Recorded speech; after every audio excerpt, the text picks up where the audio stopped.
abra su Biblia en el libro de Job. Job capítulo 7. Job, un personaje tremendo, la historia de Job, un hombre que lo tenía todo, un hombre muy rico en posesiones materiales, una familia hermosa, y muy creyente en Dios. Pero tuvo que pasar pruebas duras en su vida. Y las pruebas en la vida o nos acercan a Dios o nos alejan de Dios. Job decidió acercarse a Dios. Él dijo: yo sé que mi Redentor vive y que es poderoso. Dice: para levantarme aún desde el polvo. Así declaró Job.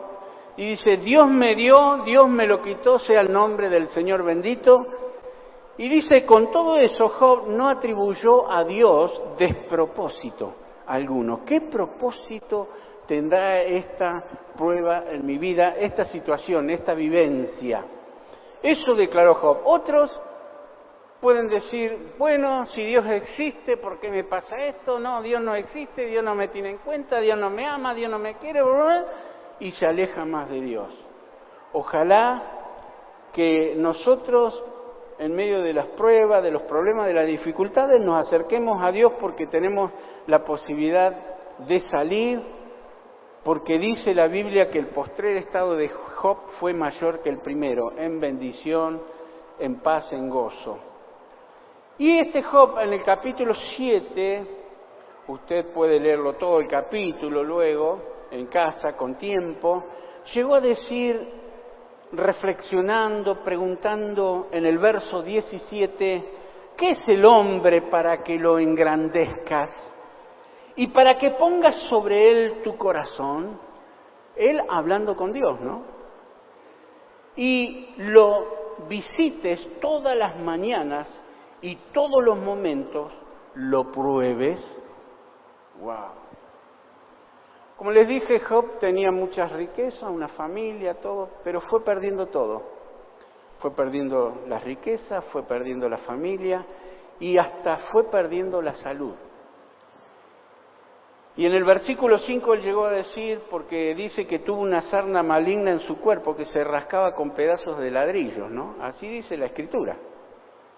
Dice: mi carne está vestida de gusanos y de costras de polvo, mi piel hendida y abominable. Así, en esa condición, no solo emocional, porque había perdido a sus hijos, las riquezas, la condición no solo emocional, sino económica, y ahora física también se le sumó. Y de repente la mujer le dijo: ¿por qué no maldices a Dios y te mueres de una vez? Qué mano que le dio, ¿no? Bueno, la ayuda idónea. En este caso no lo fue, ¿no? Pero gracias a Dios que dice, Job no atribuyó a Dios de propósito alguno y reflexionaba, se preguntaba Job, ¿qué es el hombre? Y yo puse como título a este mensaje: ¿qué es el hombre para Dios? Y que podamos reflexionar un poquito en unos minutos, ¿qué es el hombre para Dios? ¿Qué somos nosotros para Dios? Y aunque hay cosas que no entendamos, como por ejemplo las pruebas, los problemas, las dificultades, que muchas son causadas por negligencias del propio ser humano, ¿verdad?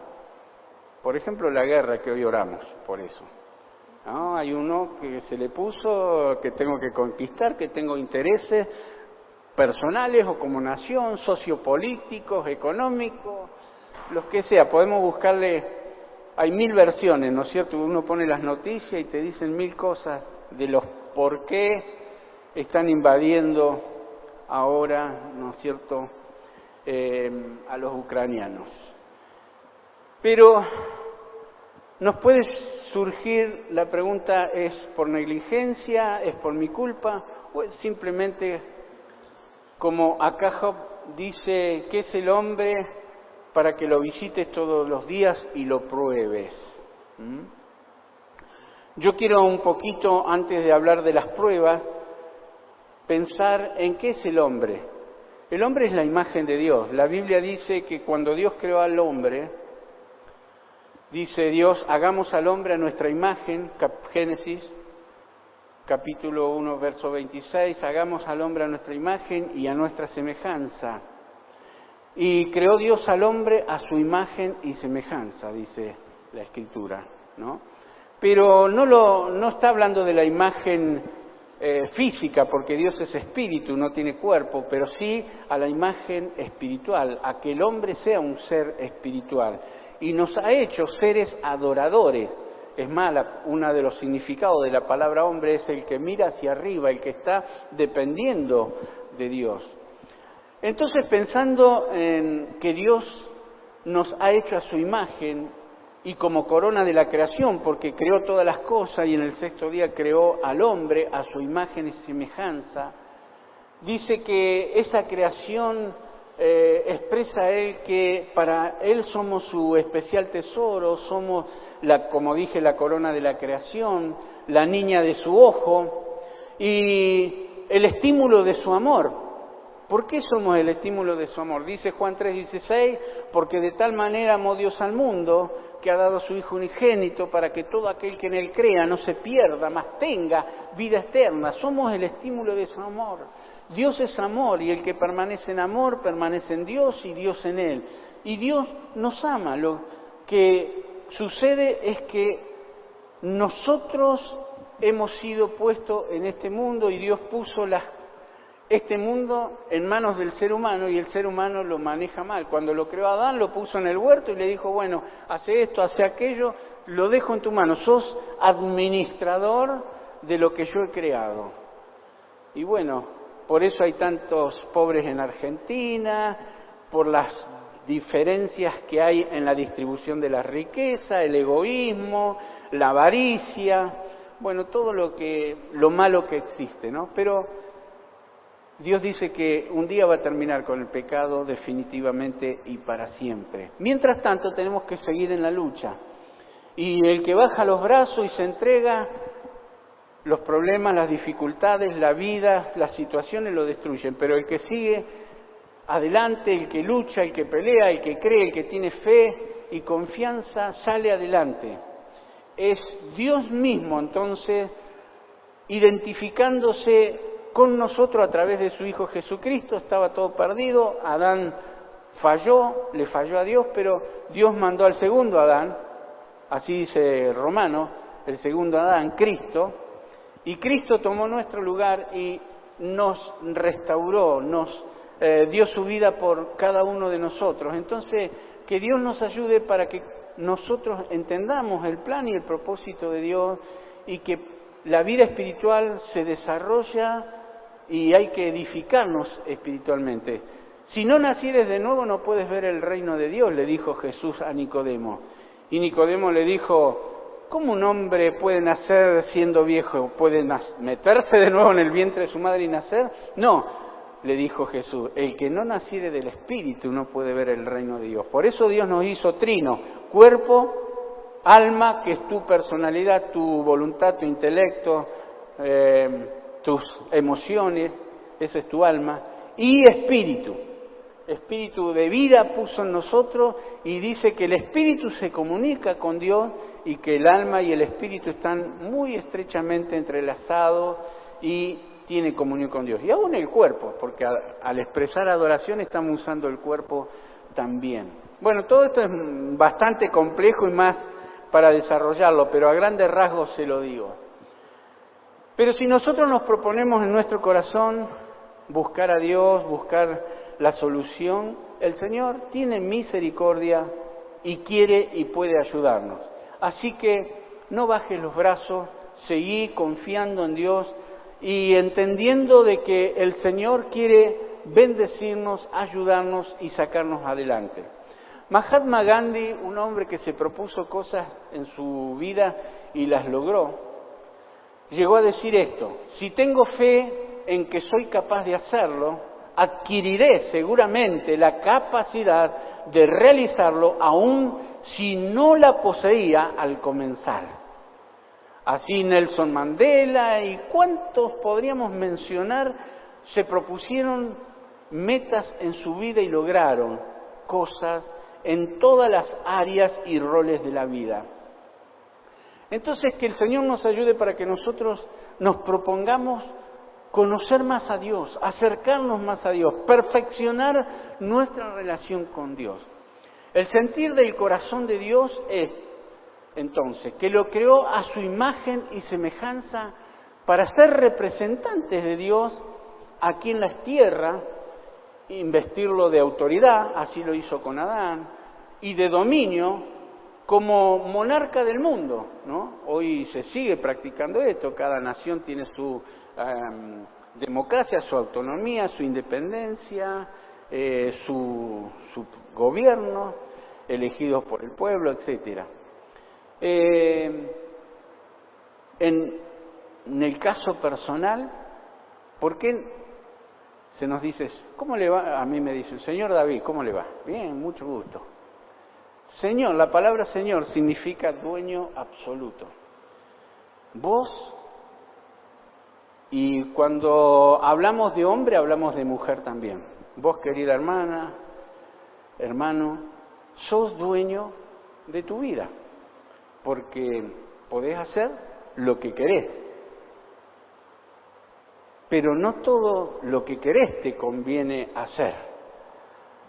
San Pablo decía, todo me es lícito, pero no todo me conviene.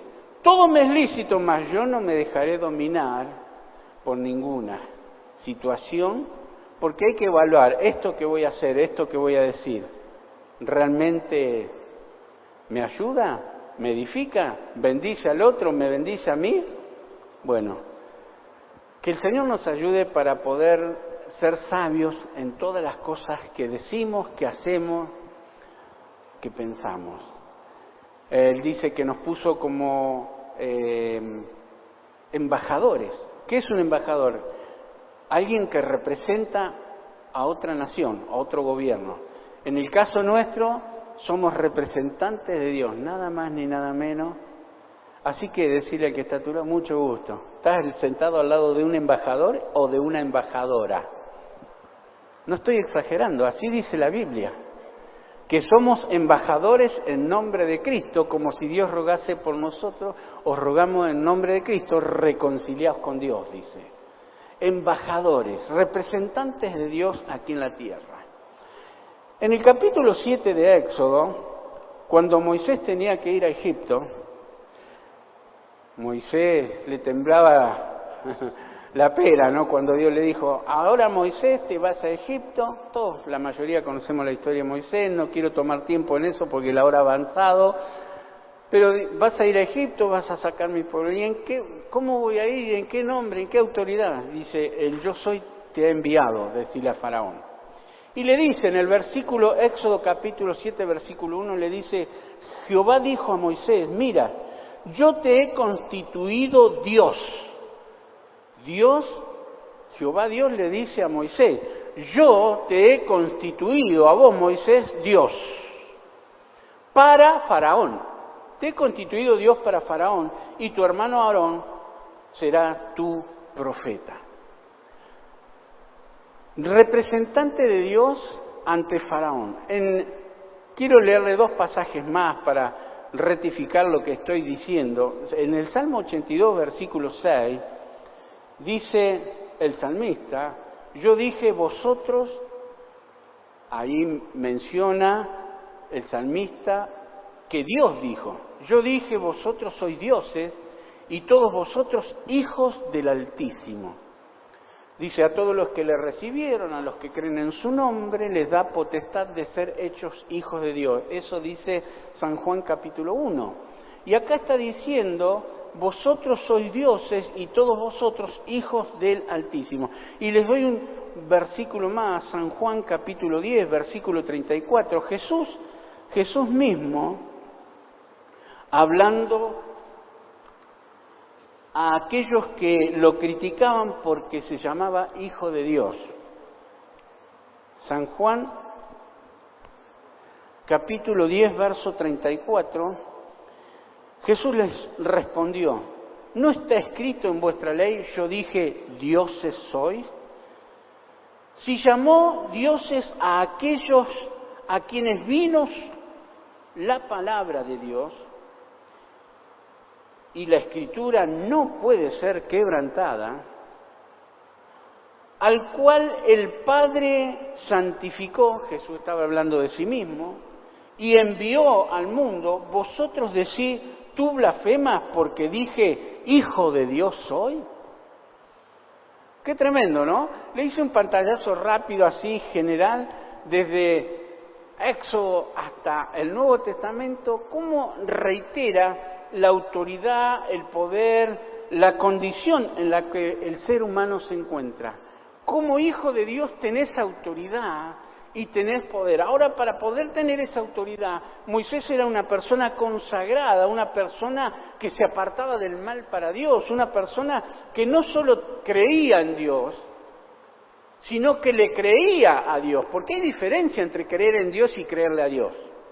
Hay mucha gente que supuestamente dice que es cristiana y cree en Dios, pero solo hacen lo que Él dice los que le creen a Dios. ¿Entiende la diferencia? Creer en Dios y creerle a Dios. El que cree en Dios sigue viviendo como se le da la gana. Cree en Dios. Dios existe, Dios es real, pero yo soy Señor de mi vida, sigo haciendo lo que se me da la gana. Pero el que le cree a Dios, obedece, hace lo que Él dice, y ya no es Él su propio Señor, sino que le llama Señor a Él. Tú eres el dueño absoluto de mi vida, y yo te represento. ¿Cómo lo estás representando al Señor? Por ejemplo, en tu moral, en Eclesiastés capítulo 7, versículo 29, dice la Escritura, quiero leérselo, Eclesiastés capítulo 7, versículo 29, he aquí solamente esto he hallado, que Dios hizo al hombre recto, pero ellos buscaron muchas perversiones. Dios lo hizo recto, Dios trazó mandamientos, por eso dice, oye hijo mío, mis mandamientos, porque largura de vida y años de vida y paz te aumentarán. Átalas a tu cuello, escríbelas en la tabla de tu corazón y será medicina para tu alma, para tu cuerpo, para todas las áreas de tu vida. El que hace lo que el Señor dice, vive una vida, trata, se esfuerza, porque tiene la naturaleza pecaminosa. Y la carne, la naturaleza de la carne se rebela contra las leyes de Dios. Por eso Jesús dijo, el espíritu está dispuesto, pero la carne es débil. Y muchos son guiados por la naturaleza humana. Pero el Señor dice, el que es nacido de Dios no practica el pecado, porque la simiente de Dios está en él y no puede pecar porque es nacido de Dios. Ese no puede pecar, no es que es perfecto, no es que es inmaculado, es una persona que no practica el pecado, que se esfuerza para apartarse del mal. O sea, vos y yo, nosotros, cada hombre, cada mujer en este mundo que se esfuerza para apartarse del mal y quiere agradar a Dios, quiere buscar el bien, quiere hacer las cosas bien, Dios lo aprueba, Dios lo bendice, Dios lo ayuda. Y hay una ley de siembra y de cosecha. Todo lo que uno siembra va a cosechar, y si sembramos para el bien, vamos a cosechar del bien y Dios nos va a bendecir. Esto es lo que marca la diferencia en conocimiento de Dios, verdad, santidad sobre nosotros. Dice en Efesios capítulo 4, versículo 24, dice de esta manera la palabra del Señor, dice, vestíos del nuevo hombre creado según Dios, justicia, santidad y verdad, justos, apartados del mal, porque ser santo no es inmaculado, reitero, es apartarse del mal, y dice aquí la verdad, siempre la verdad te hará libre. Entonces, ¿qué es el hombre? Para Dios es la imagen del Señor, y Dios quiere que ese hombre, esa mujer, que sos vos, que somos nosotros, seamos conforme al corazón de Dios. Y ser conforme al corazón de Dios es representarle. Dios es hoy, dijo, somos el cuerpo de Cristo. Es más, Jesús, en esta etapa, en esta dimensión de la era cristiana, de la gracia de Dios, somos el cuerpo de Cristo. La iglesia representa a Cristo, sigue la tarea del Señor Jesucristo. Entonces, en esa vida de esforzarse, uno logra el éxito. Dijo alguien, el éxito no se obtiene por combustión espontánea. Es preciso encender el fuego de uno mismo, esa pasión por Dios, por su presencia. Entonces va a hacer que usted y yo cada día califiquemos, podamos edificar las cosas eternas. Para cuidarnos y protegernos, el Señor está allí para ayudarnos. Ser cristiano no es una vacuna antiproblema.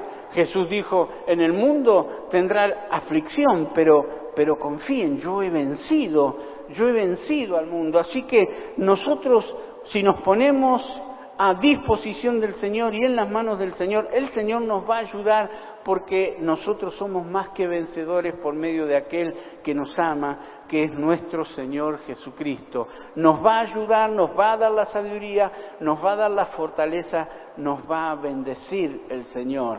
Así que tengamos siempre presente eso. Dice San Mateo capítulo 10, versículo 28, no temáis a los que matan el cuerpo, mas el alma no pueden matar. Temed más bien a aquel que puede destruir el alma y el cuerpo en el infierno. No se venden 2 pajarillos por un cuarto. Con todo, ni uno de ellos cae a la tierra sin que vuestro Padre lo sepa. Pues aún vuestros cabellos están todos contados, dice el Señor. O sea que nada va a suceder en la vida sin que Dios no esté al tanto, sin que Dios no lo sepa. Y Él dice que si nosotros nos alineamos con Él, vamos a ser creadores de recursos, de buenas obras. Y lo dice de esta manera en Efesios capítulo 2, versículo 10, dice el Espíritu Santo a la iglesia que somos nosotros, porque somos hechura suya. ¿Quién nos hizo? El Señor. La Biblia dice en otra parte, no nos hicimos nosotros a nosotros mismos, sino que pueblo suyo somos y ovejas de su prado. Si bien es cierto, Dios nos dio la capacidad de la reproducción, pero la vida es un milagro de Dios. Cada bebé que se crea en el vientre es una obra arquitectónica del Señor. El cuerpo humano es tan complejo, pero tiene un diseño tan perfecto que vos vas a darte cuenta, cada vez que madures en esto, de que Dios es el dador de la vida, el creador. Dice, porque somos hechura suya, creados en Cristo Jesús para buenas obras, las cuales Dios preparó de antemano para que anduviésemos en ellas. ¿Qué tenemos que andar nosotros? En buenas obras. Así que hacé bien al prójimo, no pagues mal por mal. Yo sé que si te hacen daño, cuando me lo hacen a mí, la primera reacción capaz que es, ¿qué está pasando? ¿Por qué me hace eso? Me quiero defender, me quiero vengar por ahí, ¿no es cierto? Nos pasa todo, pero no, dice el Señor, no paguemos mal por mal, calmémonos, pidamos al Señor que nos dé esa gracia de poder perdonar, de poder ayudar. No es fácil lo que les estoy diciendo, no es fácil, pero tampoco es imposible. Venciendo con el bien el mal, venciendo con el bien el mal, el Señor nos va a ayudar. La comunicación que Dios tiene, dice que fuimos llamados, cómo ha avanzado la hora, pero les voy a dar los textos, no los voy a leer, pero sí que nos ha llamado a la comunión con Jesús, para que nosotros tengamos comunión. Eso está en 1 Corintios capítulo 1, versículo 9. También nos ha llamado a una comunión estrecha con Él, con el Padre, porque Dios es Padre, Hijo y Espíritu Santo. Entonces, el Señor nos ha llamado a la comunión con Jesús, nos ha llamado a la comunión con sí mismo. ¿Recuerdan cuando Jesús enseñó el Padre Nuestro? Vosotros pues oraréis así, Padre nuestro que estás en los cielos. Una comunión íntima, personal, una paternidad. Dios mi Padre, yo soy su Hijo. También dice comunión con la sangre de Cristo. Dice 1 Corintios capítulo 10, versículo 16. Y eso lo quiero leer, lo voy a leer porque los quiero leer a todos los pasajes, pero después usted lo puede leer en su casa o por YouTube ver nuevamente o escuchar este mensaje y va a poder refrescar la memoria. Porque aquí habla de la comunión con la sangre de Cristo, que significa entender y conocer que Cristo derramó su sangre para el perdón de nuestros pecados y sin derramamiento de sangre no había remisión de los pecados, y la comunión con el cuerpo de Cristo. 2 comuniones más: comunión con Jesús, comunión con Dios Padre, comunión con la sangre de Cristo. ¿Qué significa eso? Que debo ir cada día a la presencia de Dios y decirle: Señor, perdona mis pecados. Eso es comunión con la sangre de Cristo. ¿Por qué? Porque somos pecadores redimidos. Estás redimido por la sangre de Jesús y tenemos que ir cada día, acudir a la sangre de Cristo que nos perdone, que nos limpie, que nos perfeccione. Porque como les dije, tenemos esa naturaleza pecaminosa y ninguno de nosotros es perfecto. Y al no ser perfecto cometemos errores sin querer o sin querer queriendo, como dice alguien por allí, ¿no es cierto? Y somos débiles, pero Dios quiere perfeccionar su poder en nuestra debilidad. Cuando nosotros acudimos a la sangre de Cristo, encontramos en Él el perdón de los pecados. Y dice, la copa de bendición, cuando participamos de la mesa de la comunión, de la Santa Cena, dice, la copa de bendición que bendecimos, ¿no es la comunión de la sangre de Cristo? Y el pan que partimos, ¿no es la comunión del cuerpo de Cristo?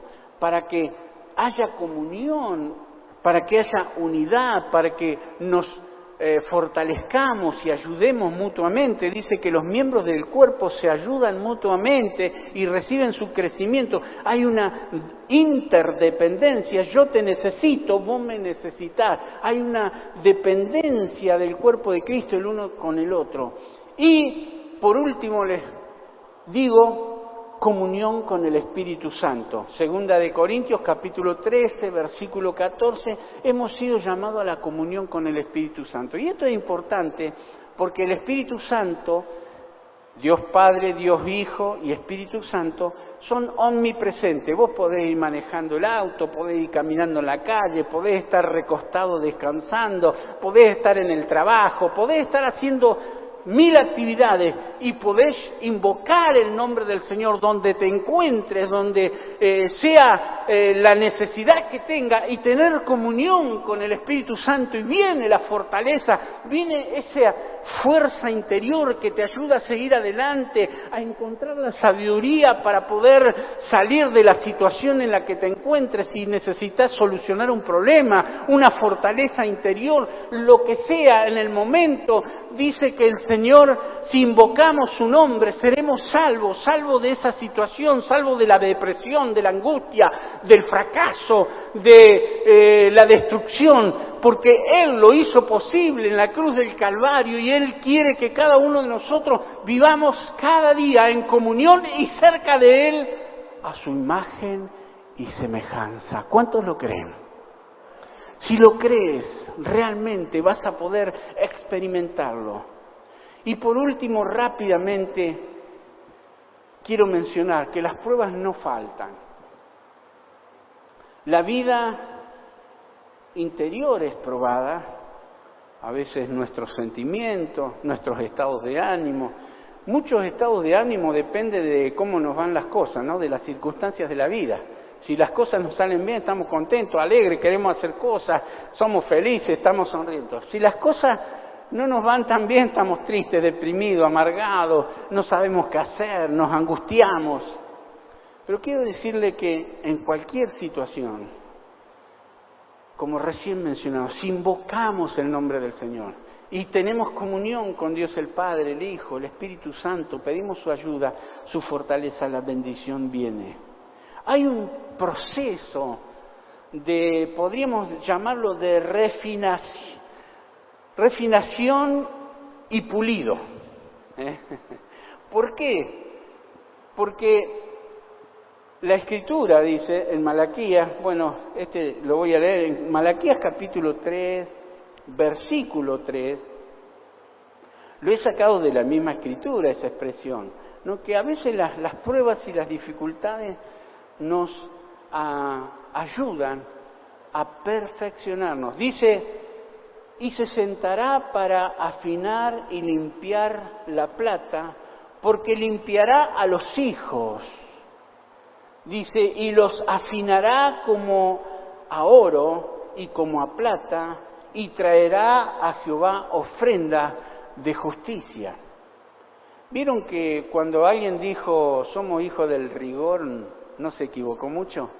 Porque cuando pasamos por situaciones difíciles, acudimos a Dios. Como dije, hay personas que se ponen más duros y más rebeldes con Dios, ¿no? Pero muchos hemos optado por, si no me van las cosas como quiero, voy a acudir a Dios, porque quizás Él tenga misericordia y me ayude a salir adelante. Y como Dios es misericordioso, siempre va a tener misericordia de mí y de vos, de cada uno de nosotros. Y las pruebas es como que nos ayudan a pulirnos, a perfeccionarnos. Las tormentas que se desatan son batallas de fe en la vida del ser humano.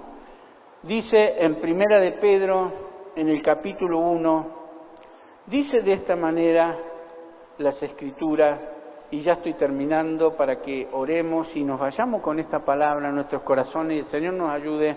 Capítulo 1, versículo 6 dice, en lo cual vosotros alegráis, porque viene hablando de la salvación, ¿no? Dice, aunque ahora por un poco de tiempo, si es necesario, y parece que sí es necesario porque todos pasamos por pruebas y dificultades en la vida, tengáis que ser afligidos en diversas pruebas, para que sometida a prueba vuestra fe, mucho más preciosa que el oro, el cual, aunque perecedero, el oro es perecedero, la fe se mantiene, dice, mucho más preciosa que el oro, el cual, aunque perecedero, sea puesta, dice, con prueba con fuego, sea hallada en alabanza, en gloria, en honra, cuando sea manifestado Jesucristo. Dice que esa prueba va a hacer que nosotros podamos acercarnos más a Dios, acudir a Dios, buscar la ayuda, buscar la respuesta, buscar la bendición. En el capítulo 4, en el versículo 12 del mismo Primera de Pedro, dice, amados, no os sorprendáis del fuego de prueba que os ha sobrevenido, como si alguna cosa extraña os aconteciera. Las pruebas y las dificultades, los problemas en la vida, porque vivimos en un mundo que está bajo maldición por causa del pecado, no es como si nos sucediera algo extraño, es común y corriente que puedan suceder cosas así. Pero, ¿qué es lo importante? Que Dios está para ayudarnos y para bendecirnos. ¿Y en qué etapas de la vida? Cuando uno es joven, cuando uno es adulto, cuando uno es anciano, las pruebas y las dificultades se dan en todas las etapas de la vida. Pero quiero terminar con el penúltimo texto de Job.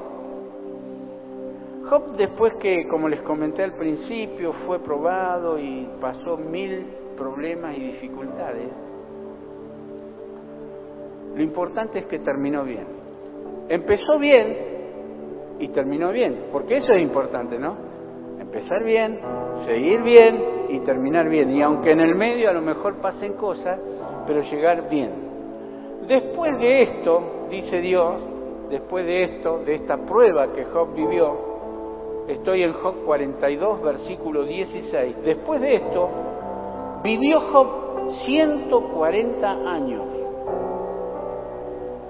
140 años después de la prueba, ¿no es cierto? No sé cuántos años tenía cuando fue probado, era una persona adulta. Dice, mire, bendijo Jehová el postrer estado de Job más que el primero. Qué interesante. Fue más bendecido que al principio. Porque tuvo hijos, dice ovejas, camellos, bueno, cuenta así una serie de cosas, los hijos que tuvo. Y después de esto vivió Job 140 años y vio a sus hijos y a los hijos de sus hijos hasta la tercera y cuarta generación. Y murió Job viejo y lleno de días y de riquezas, de abundancia, de bendición. Me llama la atención porque David, por ejemplo, el rey David, el salmista David, fue un hombre que la vida no le fue fácil, tuvo muchos problemas personales, con los hijos, etcétera. Pero ¿saben cómo terminó Job? David dice también que terminó lleno de fama, de riquezas y de días. Se murió viejo. Lleno de fama, de riquezas y de días. Tal vez no vamos a ser ricos en lo económico, pero vamos a tener una riqueza emocional, espiritual. Emocional, teniendo una linda familia, bendecidos con nuestra compañero, compañera, nuestros hijos, nuestros nietos, lo que el Señor nos bendiga. Y como les digo siempre, yo no sé qué va a pasar mañana, porque nadie sabe qué va a pasar mañana, el futuro. Pero una cosa sé, que si no me suelto de la mano de Dios, me va a ir bien. Dios me va a ayudar, Dios me va a bendecir. Así que, querido, no sabemos qué va a pasar mañana, pero una cosa sabemos, que si no te soltás de la mano de Dios, te va a ir bien. Cierra tus ojos, que el Espíritu Santo, esa comunión con el Padre, con el Hijo y con el Espíritu Santo, sea sobre cada una de nuestras vidas. Que el Señor nos ayude, porque tal vez estás pasando alguna prueba en este mismo momento. Tenés problemas que solucionar. ¿Quién no los tiene? Todos tenemos que solucionar problemas. Pero digámosle, Señor, aquí estoy, delante de tu presencia. He decidido, Señor, seguir mirando a la cruz. No quitar mis ojos de ti, Señor. Quiero tu ayuda, quiero tu bendición. En el nombre de Jesús, ayúdame. Ayúdame, Señor, en mis debilidades. Ayúdame en medio de las dificultades, en las tormentas de la vida. Ayúdame, Señor, a aferrarme, a tomarme de tu mano, a no soltarme, a seguir creyendo. Dame la fe suficiente para poner en tus manos esta situación que estoy viviendo. En el nombre de Jesús, ayúdame, ayúdame. Confío en ti, Señor, confío en ti. Tú has sido tan bueno, tú has sido tan fiel. Tú nunca me fallas, aunque yo fallé. Confío en ti, Señor, confío en ti. Dejo esta situación, este problema en tus manos. En el nombre de Jesús te entrego mi vida. Decile, Señor, te entrego mi vida una vez más. En el nombre de Jesús. Amén.